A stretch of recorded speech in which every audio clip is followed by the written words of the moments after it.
5, bukan finalis, tapi top 5. Top 5. Nah, Miss Eko. Betul.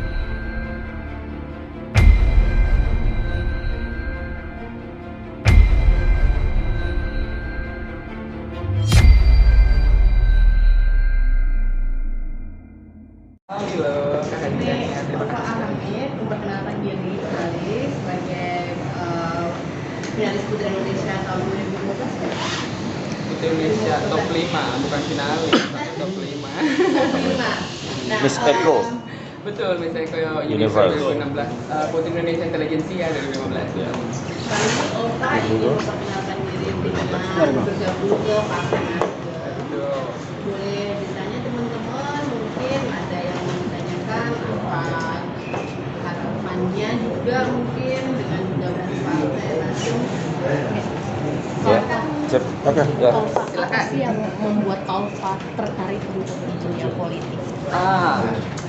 Karena keresahan saya terhadap kesejahteraan masyarakat Indonesia, terutama dari tanah kelahiran saya ya di Papua, sehingga saya pikir masuk politik itu untuk menjembatani saya dalam menyuarakan dan berjuang untuk meningkatkan kesejahteraan di Indonesia, terutama dari tanah kelahiran saya, Pak. Ada banyak partai di Indonesia, kalau pilihannya jadi juga Nasdem. Hah, oke, karena saya saat saya berkunjung ke Nasdem, saya merasa bahwa tidak adanya gap antara tua dan muda, tidak adanya gap antara anggota baru dan anggota lama, dan tidak adanya gap antara perempuan dan laki-laki.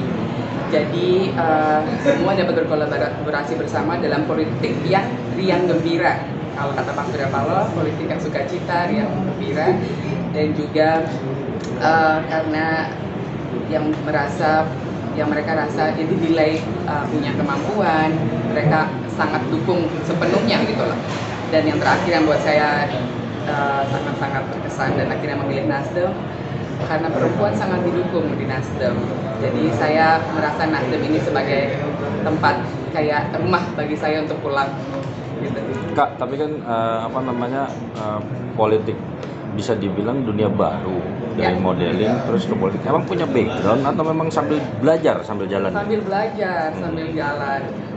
Memang background saya modeling, Putri Indonesia, tapi saya ingin belajar politik, dan ternyata di Nasdem yang tadi saya bilang ya, tidak ada gap, semua diterima dengan sangat terbuka, dan saya merasa nyaman, saya seperti pulang ke rumah. Jadi saya juga belajar, dikasih tahu, saya ikut semuanya, dan ya luar biasa lah. Jadi proses saya sampai sekarang, saya baru masuk ke Nasdem, dan alhamdulillah selama ini feedbacknya baik, mengesankan, dan itu proses pembelajarannya jadi lebih mudah. Sosok panutan politikus siapa sih yang jadi panutan yang ya ambil ilmunya dari siapa gitu? Sudah pasti Pak Surya Paloh ya. Beliau itu sosok yang sangat luar biasa menurut saya, inspirasional sekali, dan saya yang baru saja duduk dan makan dengan beliau mendengarkan gitu loh. Jadi menurut saya pemimpin yang baik itu bukan cuma hanya untuk bersuara, tapi juga untuk mendengar, dan beliau punya dua itu. Tadi dikatakan ingin menyuarakan isu-isu sosial di tanah kelahiran. Kesejahteraan ya.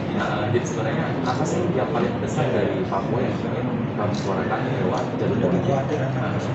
Kekhawatirannya ya, jadi keresahan saya itu, saya berasal dari Papua, saya hidup di Papua lama sebelum saya hijrah ke Jawa, dan bahkan sekolah lanjut di UI, SMA Negeri 5 ya, Surabaya, UI, dan juga Belanda. Saya termasuk yang beruntung, alhamdulillah saya punya privilege untuk merasakan edukasi yang baik di sana, di Papua, dan juga di Jawa dan sebagainya. Namun masih banyak sekali yang tidak punya privilege itu, ataupun masih banyak sekali yang tidak bisa merasakan mudahnya akses ke sekolah. Anak-anak masih banyak yang jalan ke sekolah itu berjam-jam, jalan kaki berjam-jam ke sekolah, atau bahkan mereka harus berenang dulu, menyeberangi sungai untuk ke sekolah. Ini apa ya, bikin saya terenyuh gitu loh. Jadi Menurut saya ini yang perlu diperjuangkan, akses sekolah, fasilitas sekolah, dan juga kurikulum-kurikulum yang saya rasakan perbedaan sekali ya saat saya dari Papua ke Jawa ke UI, apalagi ke Belanda, yang saya pikir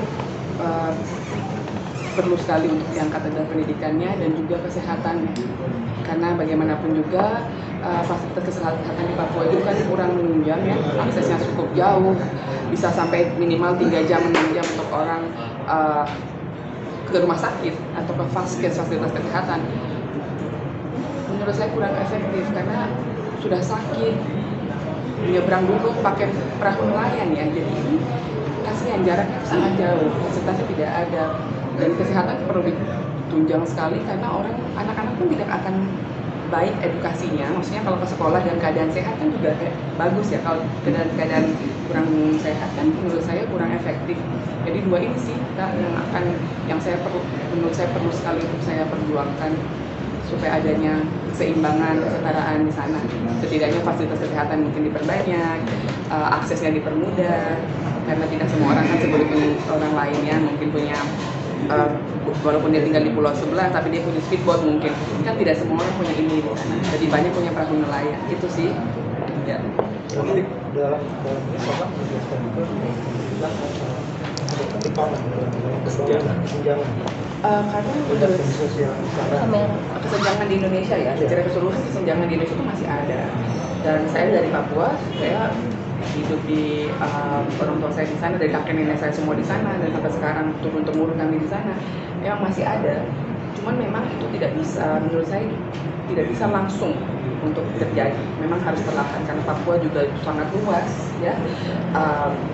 Perlu waktu dari pemerintah untuk melaksanakan apa yang menjadi impian masyarakat selama ini, dan mungkin dengan adanya orang-orang baru seperti kami, saya dan rekan-rekan, yang juga kita bisa lebih untuk menggerakkan itu lebih cepat. Mungkin ada ya pikiran-pikiran baru, orang-orang baru kan pasti punya pikiran baru, pasti punya lebih banyak pikiran, lebih banyak kepala, lebih banyak pikiran, lebih banyak inisiatif ya, saya percaya. Jadi mungkin kita sama-sama semua bisa kolaborasi untuk setidaknya meningkatkan supaya tidak terlalu senjang antara Jawa dan Papua. Berarti dukungan dari misalnya keluarga terdekat sendiri seperti apa sama khusus sama warga Papua sendiri gimana? Dukungannya seperti apa? Sudah masuk ke politik, yes. untuk masuk politik. Alhamdulillah. Jadi kalau sahabat-sahabat saya pas saya bilang saya mau masuk politik, mereka bilang oh akhirnya.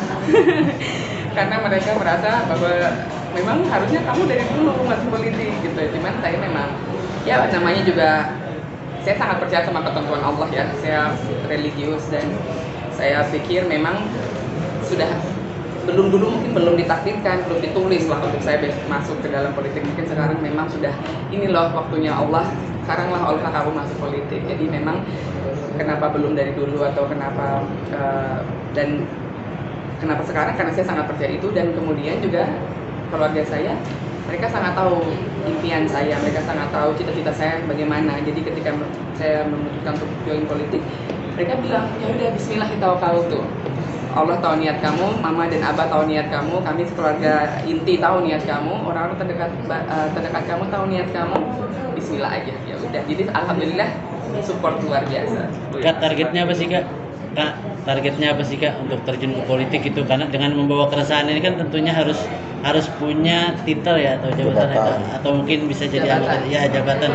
Kalau sekarang kan saya masih baru sekali ya sebenarnya masuk di politik, jadi memang belum ada target apa, cuman sembari belajar mungkin beberapa, saya tidak bilang saya tidak akan mengejar apapun, tapi saya juga untuk sekarang belum bisa bilang apa yang saya kejar, cuman saya ingin belajar dulu nih bagaimana sih sebenarnya politik itu gitu. Karena kan di politik itu orang bilang politik itu kotor ya, tapi saya ingin menepis itu. Saya ingin menunjukkan bahwa bukan politik yang kotor, dan politik itu baik, orang-orangnya juga. Kalau orang yang baik tidak masuk politik, orang-orang yang kotor tidak akan terkikis gitu. Dan mimpinya, pernah bermimpi kah? Maksudnya sebelum ke politik, gue pengen jadi ini, mimpinya apa sih? Dari kecil saya punya cita-cita jadi menteri. Okay. Itu kayaknya semua orang sudah tahu, dan saya juga sempat dibully gara-gara itu, tapi tidak apa-apa ya. Jadi kalau cita-cita dari kecil, saya sangat mengagumi sosok, waktu kecil sangat mengagumi sosok almarhum PJ Habibie. kebetulan ibu saya juga pernah ketemu, saya pernah ketemu beliau kecil, jadi saya benar-benar saya ingin jadi seperti beliau gitu. Dan itu sampai sekarang masih terpatri, saya ingin jadi menteri suatu saat nanti. Ya insya Allah, siapa tahu. Tadi seperti bilang kuliahnya Iya, Universitas Groningen Belanda, ambil jurusan apa dan International Business Economics. nah apakah ini bisa dijadikan semacam modal untuk terjun ke politik dalam pandanganmu? Silakan. Kalau menurut saya apapun majornya, apapun jurusan kita, saat kita sekolah, saat kita kuliah, itu sebenarnya semuanya bisa diaplikasikan. Tergantung bagaimana kita mengaplikasikannya, di mana, dan orang-orang di sekitar kita bagaimana. Kita harus punya satu DNA ya dengan orang-orang di sekitar kita agar semua ilmu yang kita punya, yang kita sudah dapat di sekolah maupun kuliah maupun hidup. Ilmu itu bukan hanya dari sekolah ya menurut saya, jadi ilmu juga bisa dari hidup, dari pengalaman, dan semua apapun itu sebenarnya semua bisa diaplikasikan dengan baik, tergantung innamal amalu biniat, saya percaya itu, tergantung niatnya bagaimana. Ya. Oke, katanya politik itu, mohon maaf kerja untuk definisi dunianya laki-laki karena populasi cewek di kultur politik juga belum sebanyak laki-laki. Ya. Pandanganmu sebagai perempuan seperti apa? Justru itu saya masuk Nasdem, karena ternyata di Nasdem alhamdulillah tidak ada gap itu, tidak ada perbedaan antara perempuan dan laki-laki, tidak ada perbedaan antara tua dan muda, tidak ada perbedaan antara anggota lama dan anggota baru.